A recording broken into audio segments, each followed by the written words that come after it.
জামাত শিবির আমার অ্যাটাক করছে। কি হলো আপনার সাথে একটু বলুন। আমার সাথে জামাত শিবির বিএনপি সবাই আমার গায়ে অ্যাটাক করছে। আমি পারি না। আওয়ামী লীগের সন্ত্রাসী কিভাবে আমার লীগের এই আওয়ামী লীগের সন্ত্রাস এই আওয়ামী লীগের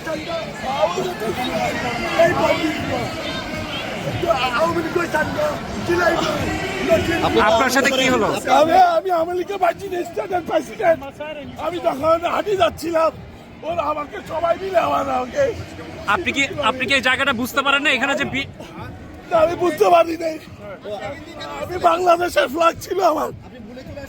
ও আপনি এখানে যে বিএনপির অবস্থান সেটা আপনি বুঝতে পারেননি? না না না,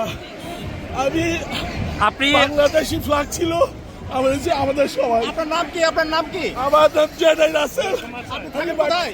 ভার্জিনিয়া, ওয়াশিংটন।